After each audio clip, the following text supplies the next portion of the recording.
In today's video, we are going to be talking about belly fat, and more specifically, visceral fat, what it is and how you can get rid of it. Visceral fat is the type of fat that is stored around our abdomen. Sometimes visceral fat can be very obvious, resulting in a protruding belly. If you think of someone with a beer belly, this is someone carrying a lot of visceral fat. This type of fat is hard to the touch. This is in contrast to subcutaneous fat, which is squishy and which you can actually grab. Subcutaneous fat can be stored anywhere on the body, whereas visceral fat can only be stored around our midsection. And these two types of fat are very different. We actually need some percentage of subcutaneous fat on our bodies. For men, between 8 to 20% is considered healthy, and for women, between 21 to 33% is considered healthy. And the healthy range increases slightly as we age. But visceral fat, on the other hand, is not essential for our health and can actually be dangerous. Visceral fat surrounds vital organs, including the liver, stomach, and intestines, and can cause damage. Visceral fat cells produce inflammatory markers, which lead to chronic inflammation and chronic diseases, such as heart disease. Subcutaneous fat gain is caused by consuming too much food beyond our energy needs overall. But visceral fat can actually increase or decrease based on the specific foods we eat and the types of activities we do, with no change in calorie consumption. Reducing visceral fat can significantly reduce your disease risk, improve your health, and your overall quality of life. So in today's video, I'm going to give you 9 actionable steps you can take to lose visceral fat.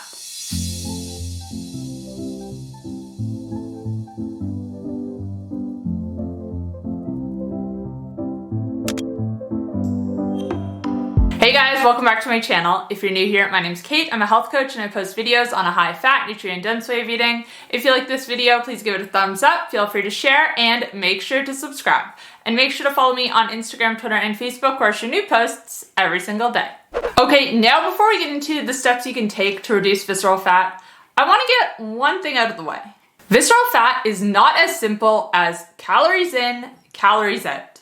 You can lose or gain visceral fat based on the foods you're eating and the activities you're doing, with absolutely no change to calories. And there are many studies that have shown this. Here's one example. This study had children replace fructose, a type of sugar, in their diets with starches instead. There was no change in their calorie input. Within only 10 days, their visceral fat had reduced by an average of 10%. 10% in 10 days. That is huge, and with absolutely no change to their calories. Now, yes, of course, if you lose weight in general, it's likely that some of that is going to be visceral fat.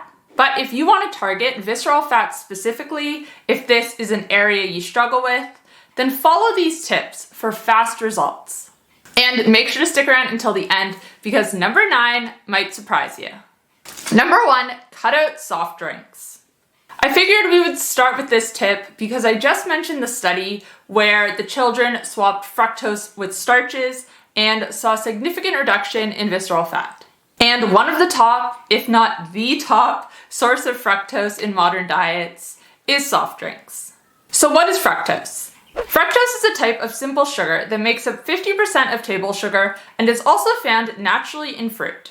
Fructose has to be processed by the liver in order to be used, whereas glucose does not need to be converted by the liver and can be used immediately for energy.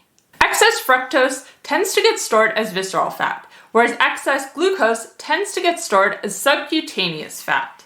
And as I said, the main source of fructose in our diets is soft drinks, sugar-sweetened beverages, and fruit juices. These drinks allow us to consume massive amounts of fructose that we wouldn't be able to consume from whole food sources such as fruit. The average American consumes between 85 grams to 100 grams of fructose every single day. This is equivalent to 25 teaspoons of sugar. A bottle of Coke, for example, has 35 grams of fructose. If you cut soft drinks entirely out of your diet, I can almost guarantee you will see a reduction in your visceral fat very quickly. Opt for fizzy drinks that are sweetened naturally with things such as stevia instead. Or even better, just drink sparkling water. Number 2, take apple cider vinegar before meals. This tip is super easy as well as being super inexpensive to implement. And that is to take apple cider vinegar before your meals. Now, I did a whole video a couple of months ago that talked about apple cider vinegar and weight loss. And while you might be skeptical that something so simple can have such a big impact on visceral fat, hear me out. The reason that apple cider vinegar before meals can help to reduce visceral fat is because it helps to keep blood sugar stable and improves insulin sensitivity. When we take apple cider vinegar before eating, we see less of a spike. One study done had participants take 1.5 tablespoons of apple cider vinegar 2 minutes before a high-carb meal that included a bagel and orange juice. They found that the group that consumed the apple cider vinegar were up to 34% more insulin sensitive an hour after eating compared to the group that consumed the placebo. This meant their blood sugar was lower and more stable. When we are insulin resistant, which is the opposite of insulin sensitive, we tend to store more fat as visceral fat. So anything we can do to become more insulin sensitive will help us to lose belly fat and keep it off. And this step is as easy as taking 1 tablespoon of apple cider vinegar and diluting it in water before you eat. Now, if you aren't a big fan of the taste of apple cider vinegar, try adding a little bit of lemon juice or even putting it in sparkling water instead. Number 3, prioritize sleep. When we don't get a proper night's sleep, our hormones get thrown all out of whack the whole next day. We just spoke about insulin sensitivity and how insulin resistance can contribute to visceral fat. And unfortunately, when we don't get a good night's sleep, we become temporarily insulin resistant. Studies have shown that just 1 night of sleep deprivation can make us temporarily insulin resistant, which leads to elevated levels of insulin circulating the next day. And to make matters worse, after a bad night's sleep, ghrelin, the hunger hormone, is increased by up to 15%. And leptin, the satiety hormone, is decreased by up to 15%. So we are much more hungry the next day. And of course, this doesn't help with reducing belly fat and reducing fat overall. Give yourself 8 hours of sleep opportunity every night. And if you do need a few more tips on how to get a better night's sleep, I have a whole video which I will link above. Number 4, reduce carbs. This one also goes along with improving insulin sensitivity. Carbohydrates are the macronutrient that stimulates the biggest release of insulin. And when there are these huge fluxes of insulin over a long period of time, this can contribute to insulin resistance. By reducing carbohydrates in the diet, ideally less than 100 grams in a day, we can stay more insulin sensitive and lose belly fat. Number 5, try intermittent fasting. Intermittent fasting is another great way to burn belly fat. Intermittent fasting is when you set a fasting schedule with a period of time where you're fasting each day and a period of time where you're eating. A popular variation is 16-8, where you eat within an 8-hour window and then fast, having nothing but water and 0-calorie drinks for 16 hours. Other variations include 18-6 and 24. The numbers represent how long you fast each day and how long you eat. Again, it can be very effective for reducing belly fat because it improves insulin resistance. Now, if you've never done intermittent fasting before, start slow. Start with only doing 12 hours a day. Maybe you'll have your last meal at 8 p.m. and then that means your first meal the next day will be at 8 a.m. Even 12 hours of fasting a day can be beneficial for losing belly fat. But if you want your results to be accelerated, try working your way up to 16 hours of fasting.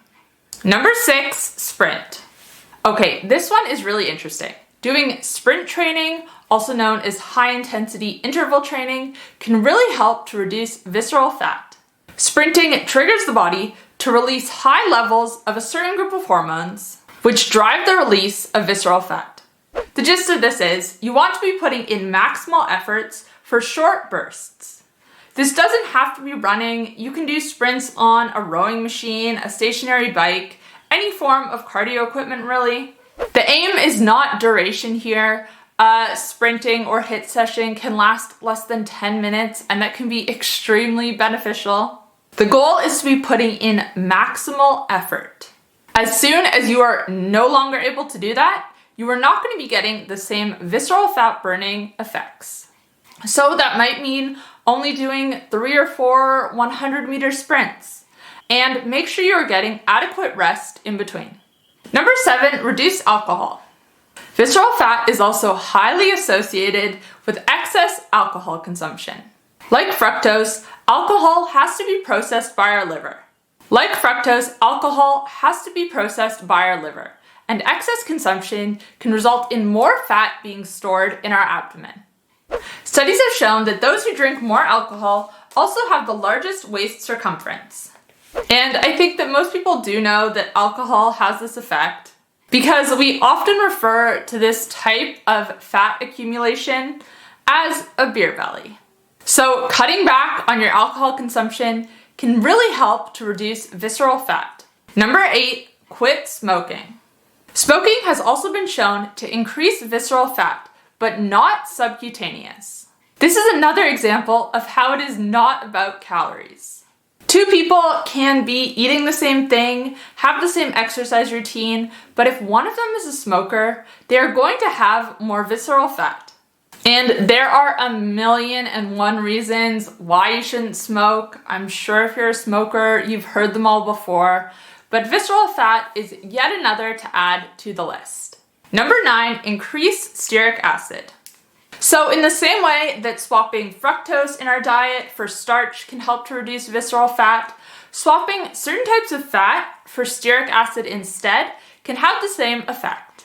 Stearic acid is a type of saturated fat that has been associated with fat loss and specifically visceral fat loss. Stearic acid is found in the fat of meat, animal fat used for cooking such as tallow and butter, and also in some fatty plant foods such as cacao butter. In one study done in mice, where the mice were fed a diet enriched with either stearic acid, which is saturated fat, linoleic acid, which is polyunsaturated fat, or oleic acid, which is monounsaturated fat, they didn't see much difference in the total body weight between groups at the end of the study. However, the stearic acid group saw a 70% reduction in visceral fat and an increase in lean body mass when compared to the other groups. Swapping your cooking oil for one that is high in stearic acid instead, such as tallow, lard, or butter, can help to reduce visceral fat. And those are 9 ways you can reduce visceral fat. So to recap, number 1, cut out soft drinks. Number 2, take apple cider vinegar before meals. Number 3, prioritize sleep. Number 4, reduce carbohydrates. Number 5, try intermittent fasting. Number 6, sprint. Number 7, reduce alcohol. Number 8, quit smoking. And number 9, increase stearic acid. I hope you enjoyed this video. Let me know in the comment section down below which of these tips you are going to try first. Thank you so much for watching. If you did enjoy this video, you might also enjoy my video on signs that you have insulin resistance. You can check it out here. If you want to catch up on my most recent upload, you can find it here. And if you want to check out my keto diet and carnivore diet coaching programs, you can find those here. Thanks guys, I'll see you next time. Bye.